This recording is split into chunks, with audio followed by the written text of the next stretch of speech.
en parle.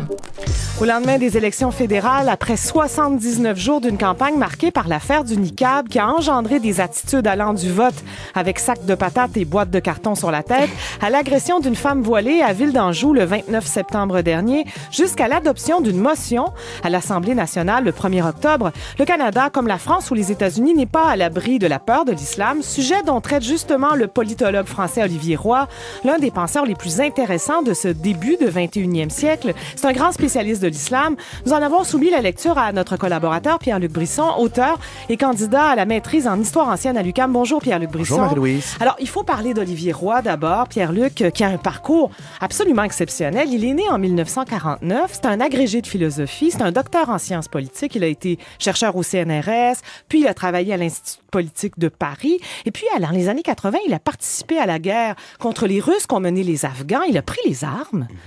Ah non, c'est un personnage absolument atypique. C'est un personnage de roman. C'est un personnage de roman et l'essai que j'ai entre les mains, La peur de l'islam, donc nous restitue au fond des bribes de sa pensée au travers de chroniques et d'entrevues qu'il a données au journal Le Monde au courant des 12-15 dernières années. En fait, depuis le 11 septembre 2001. Depuis le 11 septembre 2001. Évidemment. Et l'essentiel des chroniques qui sont regroupées dans cette petite plaquette, ça fait environ 90 pages, se concentre essentiellement sur ces analyses qui ont entouré non seulement le printemps arabe de 2011-2012. Qu'il a vu venir d'ailleurs.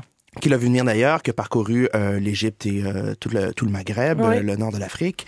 Et aussi, surtout, et c'est peut-être, je trouve, le point fort de ces interventions, l'islam de France autour de l'attentat perpétré par Mohamed Merah. En 2012. En 2012, sur une base militaire française. Et les attentats maintenant, les tristes attentats de Charlie Hebdo qui ont secoué la France il y a quelques mois. Les derniers entretiens qui sont rapportés dans ce court essai datent du 15 janvier Absolument. 2015, donc quelques jours à peine après les attentats de Charlie Hebdo. Alors, c'est un personnage à la pensée très éclairée qui déconstruit des idées reçues en France comme en Occident depuis de nombreuses années, notamment cette idée très galvaudée dans les médias de masse, Donald Cuccioletta, qu'il y a une seule communauté musulmane.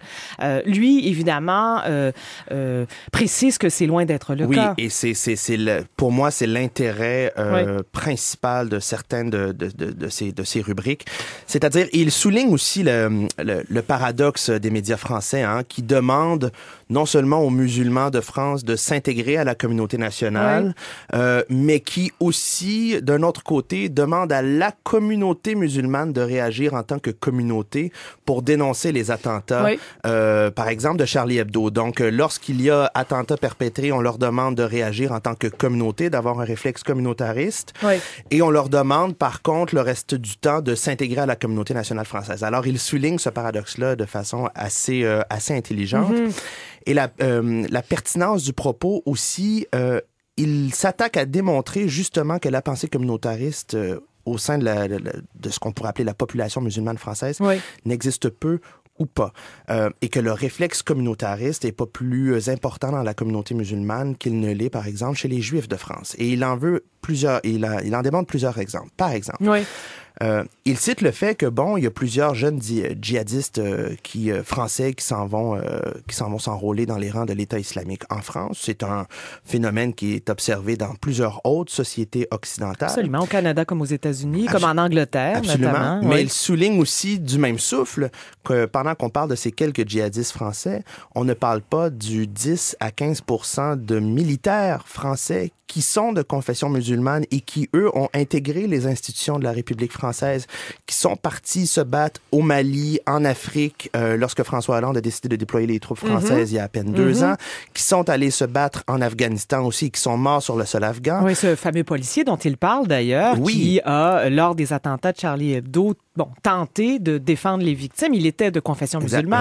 Un gendarme, un policier français, Merabet, son nom de famille, qui a été l'une des premières victimes des meurtriers de Charlie Hebdo.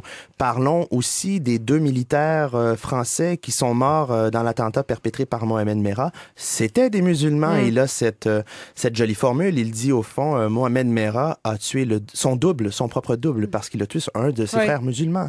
Donc, c'est peut-être là que réside, je dirais, le propos le plus pertinent d'Olivier Roy. Là-dessus. Olivier Roy parle aussi de radicalisation. On a parlé de lui avec Georges Leroux au lendemain des attentats de Charlie Hebdo, alors que Georges Leroux commentait l'essai précédent d'Olivier Roy, Enquête de l'Orient perdu, qui est paru en 2014. Il a une pensée très intéressante aussi en ce qui a trait au phénomène de la radicalisation. Il dit que ce n'est pas la religion qui intéresse les jeunes occidentaux vers l'État islamique, mais c'est la notion de l'héroïsme et c'est leur vie, en fait, remplie de désarroi, leur vie vide, qui les pousse à accepter ces invitations-là. Et ça se fait pas dans les mosquées, comme on pourrait le croire, mais bien sur par Internet. le web. Et oui, et ça, c'est une pensée qui m'a moi-même confronté à mes propres certitudes là-dessus, lorsqu'il dit justement, ces jeunes qui se sont radicalisés, ce sont des jeunes qui ne se sont pas justement radicalisés dans les mosquées, mais sur le web. Ce sont souvent des jeunes de 2e à 3e génération qui sont nés en France ou au Canada. Et qui sont beaucoup plus attirés par une certaine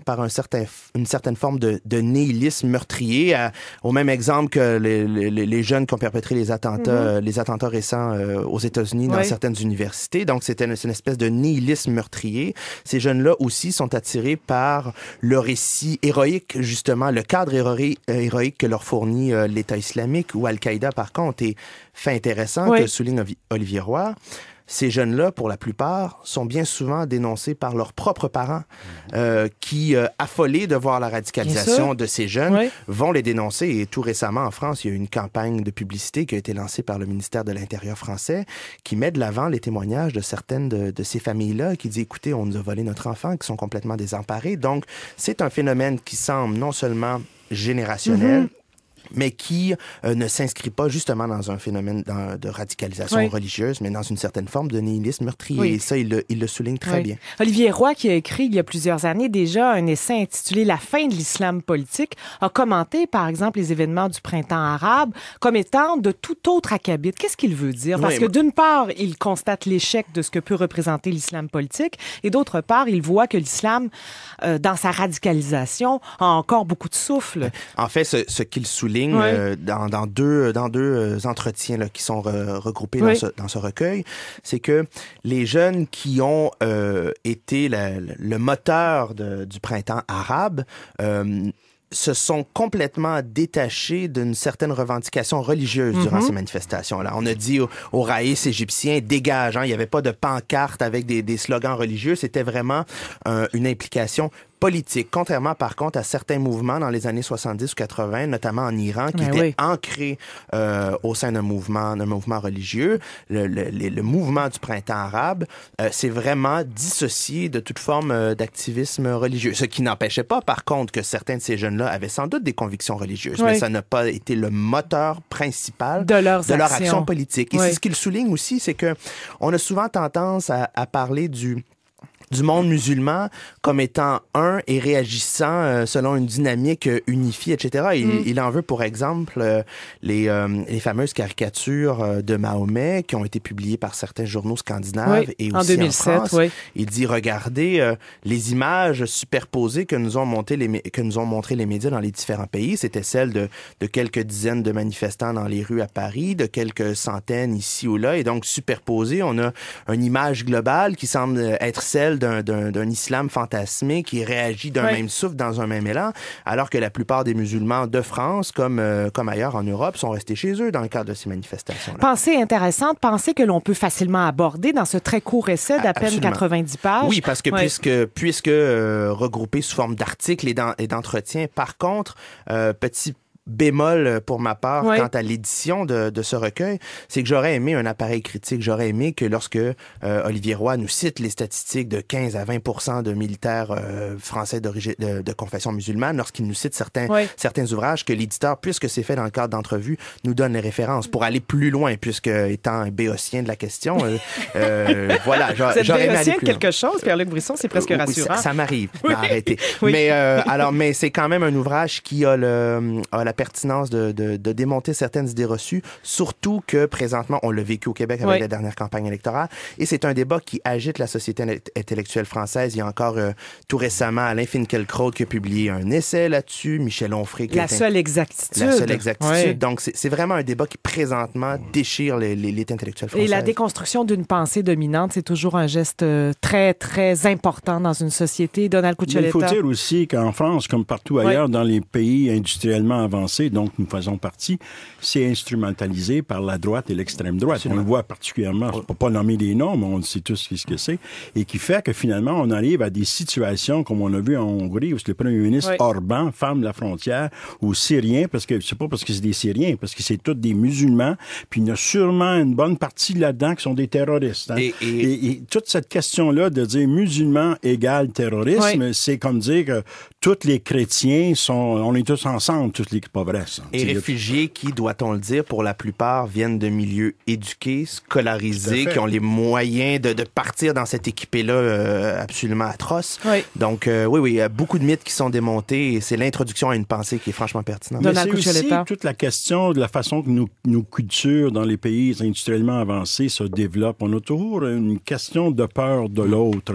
Puis si on regarde un peu l'histoire du Québec et même du Canada, même des États-Unis, qui a reçu énormément puis continue à recevoir beaucoup d'immigrants, il y a toujours une période où est-ce qu'on a peur de l'autre, jusqu'à temps, finalement, après 2, 3 générations. Et c'est un peu la même chose qu'on vit avec la question des musulmans aussi. On n'est pas habitué à tout ça. C'est pour ça que des livres comme ça, moi, je le connaissais pas, mais là, je pense que j'ai le goût de le lire. On va vous remettre l'exemplaire, je vous le donne. Mais il y a d'autres écrits ici au Québec aussi qui disent, donnons-nous le temps, voyons les gens comme ils sont, puis on verra après 2, 3, 4 générations. Comme moi, je donne l'exemple des Italiens. Quand on est arrivé ici à la fin du 19e, début 20e siècle, c'était clair. Ils sont là pour venir voler nos jobs. C'est des WAP, c'est des ci, c'est des ça. C'est même pas ils n'ont même pas la peau blanche. Ils sont plus basanés. Qu'est-ce qu'on ferait sans vous aujourd'hui? Non, mais c'est tout à fait ça. Mais c'est normal dans des sociétés qui se sont ouvertes aussi à des cultures qui viennent partout dans le monde. Donc, les nôtres en Amérique du Nord. Donc, il y a des frictions, mais il y a des gens quand même qui disent qu'il faut dépasser ces frictions-là puis aller vers la démocratie. Et voilà, La peur de l'islam d'Olivier Roy est publié aux éditions de l'Aube. Merci beaucoup, Pierre-Luc Besson. Toujours un plaisir. Sur ici Radio-Canada Première, plus on est de fous, plus on lit. Avec Marie-Louise Arsenault.